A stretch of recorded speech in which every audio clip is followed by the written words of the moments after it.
SCP-2935. O Death. Life in the SCP universe continually hangs by a thread, threatened constantly by the existence of a number of dangerous and apocalyptic anomalies. These threats are countered and contained by the existence of organizations such as the SCP Foundation or the Global Occult Coalition. Depending on your perspective, their efficacy in carrying out these goals varies, but by and large, life continues. There are a number of SCPs and tales that look at potential apocalypses, but rarely with such totality as SCP-2935, a parallel dimension in which death prevailed. On April 28, 2016, an SCP Foundation site near Bloomington, Indiana, picked up a distorted and unintelligible radio signal. Believing it warranting investigation, a team traced the signal to a cave underneath a cemetery in the nearby community of Joppa. Sending a drone into the cave, the team at first didn't realize that anything was amiss, believing that the drone simply exited out of the other end of the cave. After observing the surrounding area and picking up an undistorted version of the radio signal, however, they realized that the drone had passed through some sort of anomaly to end up in a parallel dimension of sorts. The radio signal seemed to originate from the parallel version of the nearby Foundation site, and had been looping for the last 8 days. The transmission read, "This is an automated emergency broadcast from the SCP Foundation and your national government. One or more of our sites is experiencing a communication breakdown, likely due to a containment breach of unknown magnitude. All citizens are ordered to stay in their homes as containment teams work to secure the breach. This message will broadcast from April 20th, 2016 until..."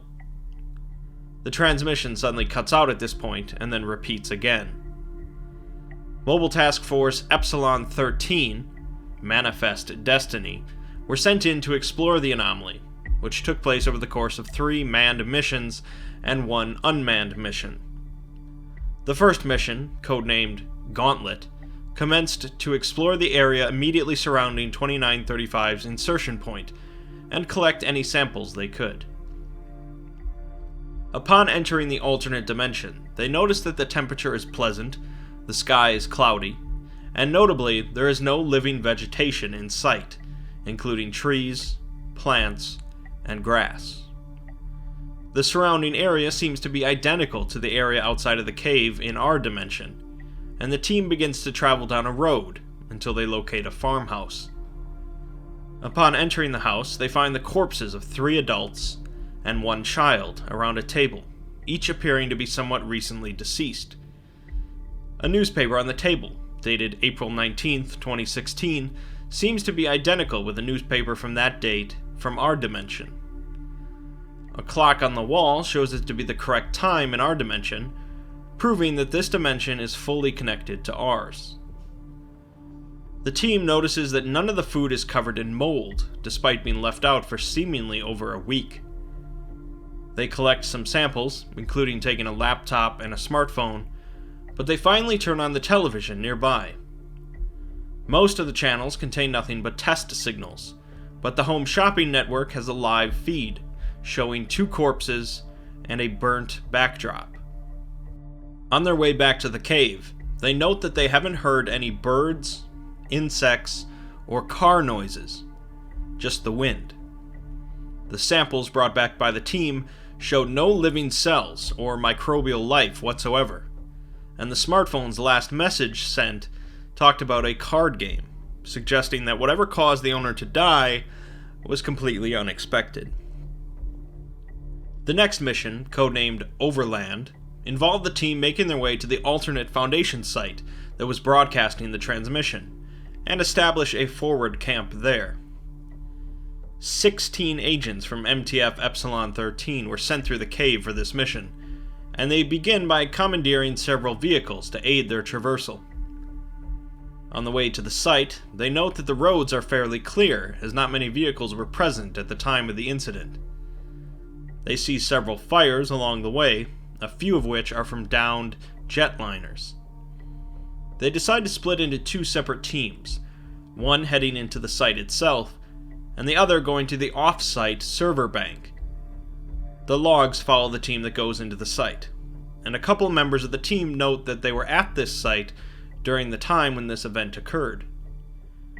The site is in lockdown status, but they soon turn it off and make their way towards the front offices. They find corpses of individuals they recognize who work at the site in our dimension, although they note that there's no blood, suggesting that it was possibly a disease of some sort.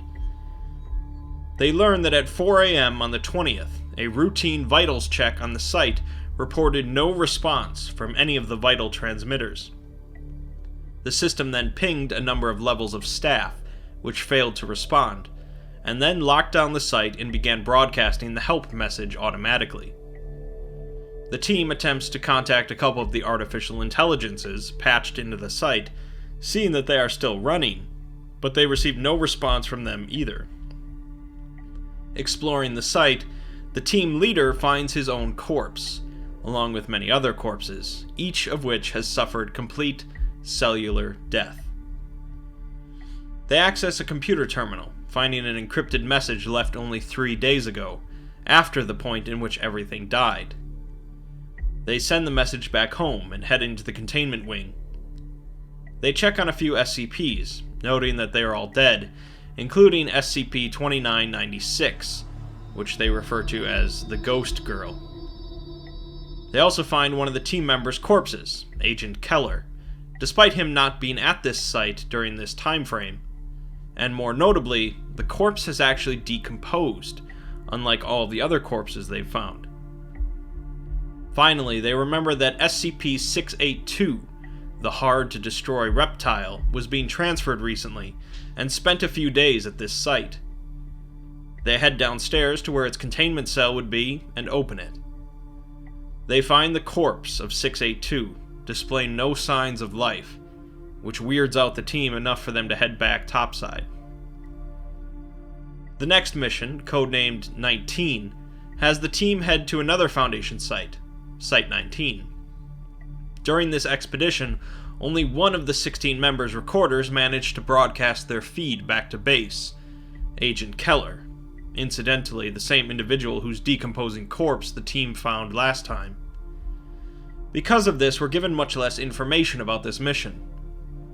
They make it to Site 19 and find another emergency transmitter, although this one pings every few seconds, allowing them to confirm that the incident apparently occurred at 3:13 a.m. Eastern Standard Time. They find SCP-963, the amulet that allows for Dr. Bright's immortality, but it appears to be completely inert. They also find the broken remains of the possessive mask, 035, as well as a deceased 173, the sculpture. They also find SCP-079, which is an old artificial intelligence, which is also dead, confirming that anything resembling life died as well. It seems that the effect was completely global, affecting anything and everything that either lived or resembled life. The log ends with Keller saying that the on-site nuke at Site 19 was tripped, and they're locked in down there. He gives the team's final goodbyes, and the transmission suddenly cuts out. Leandro, vamos gravar mais anúncio? Cara. While MTF E13 was exploring Site 19, an automated drone was sent into the alternate dimension in order to carry out aerial surveillance, as well as make contact with the team and collect the evidence and samples they found. After flying a few kilometers into the air, the drone sees the surrounding area entirely devoid of life, with drifts of sand and dirt beginning to form alongside roadways and houses. The drone flies towards Indianapolis, citing a number of large fires, especially at the Indianapolis International Airport in the distance. Indianapolis itself is largely unscathed, and so the drone flies towards Foundation Site 19. After flying through a storm, the drone lands at the site, transmits its coordinates to the team, and powers down. 5 hours later, the drone is reactivated by Agent Keller, who loads a package onto the drone and then looks into the camera, saying, "I don't have any answers.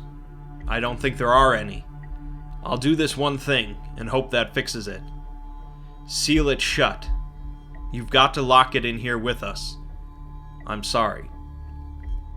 The drone then flies back towards the cave, and along the way, a nuclear explosion is seen at Site 19. So, what caused Agent Keller to detonate a nuke and kill off his entire team, telling the Foundation to seal up the cave? Why was the alternate corpse of Keller the only one that was decomposing? And what was on that encrypted audio message they found? All of our answers can be found in the final log in the report, where we get to read the encrypted message for ourselves. The person doesn't provide their name, but mentions that it's currently April 26th, and they've managed to get back into Site 81 despite the lockdown. The rest of the message reads, "I wish I had an explanation. If I didn't still bleed, I would think I was dreaming. I've had dreams that I was dreaming, but I wake up and I'm still here. Still here. Alone. And everyone is gone. They sent me to check this signal they had picked up near Joppa, just off of 70. Quick little exploratory mission. I was the closest. I pop in there and find this cave. And on the other side is the world I just left, but it's this one. This is the world I ended up in. The grass, the birds, things dropping out of the skies, and dark things floating in the water. People everywhere, lying where they stood. And the silence. God, the silence. Not even birds or bugs. Just wind. And nothing else. I came back to report on what I had seen, and I don't have any answers. I don't think there are any. I don't even have the right words to say. This world is different from the one I saw in the cave. People are moved around. The date is different. Things are different. Because it's my world. This is the one I left. My family is here, and my friends. But now, it's all gone.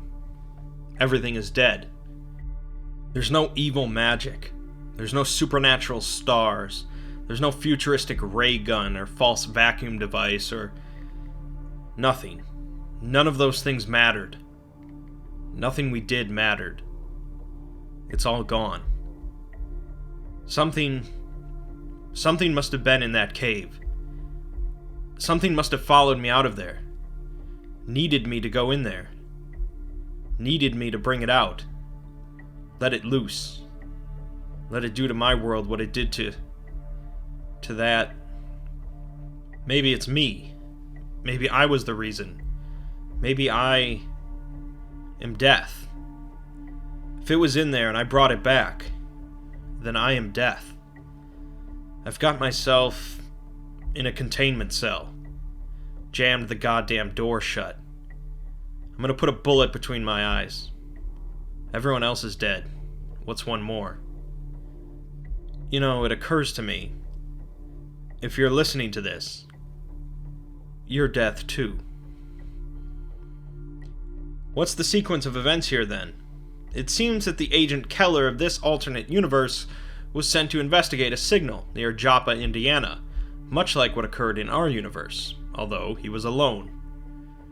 He passed through the cave and entered into a dead universe, again similar to what our Foundation did. He went back through the cave, but found his own universe to now be completely dead, just like the one he left. Assuming this happened immediately when he came back, he probably came back through the cave at 3:13 a.m. on the 20th. He makes it back to his own Site 81 and records this message, realizing that something within the cave, or within that other universe, needed him in order to travel to a fresh universe. Since he's completely alone in a dead world, he kills himself, and his body decomposes since he still carried living bacteria. The Keller from our universe finds this message and realizes that if they pass back through the cave to their own universe, they'll kill it. To prevent this, he tells the Foundation to seal the cave, and then locks his team in and detonates the nuke. The Foundation seals the cave with concrete and leaves it alone. We're left with two primary questions then. What exactly is the cause of this universal death? And is it specifically tied to Agent Keller? We can likely rule out some sort of disease or weapon, so it's probably some form of entity. Clearly, this entity has killed more than a couple universes, since the distress signal sent by the alternate Foundation continues to lure new Foundation teams into the cave. If it is an entity, it's certainly among the most powerful in existence, if not the most powerful, since it's capable of killing not only 682, but everything in existence simultaneously. It's hard to say if it's specifically tied to Keller, since we have limited information, but he is a common thread that we know of. Whether or not this entity of death is connected to Keller is left to your own thoughts. SCP-2935 exemplifies some of the best aspects of cosmic horror, presenting a cold, uncaring situation with no regards to humanity's perseverance or will to survive. 2935 is effective because it reminds us that death could come for us at any moment with no warning, and it doesn't really care who we are or what we've done. Maybe it doesn't take the form of a supernatural entity or a universal atrocity, but death is all around us.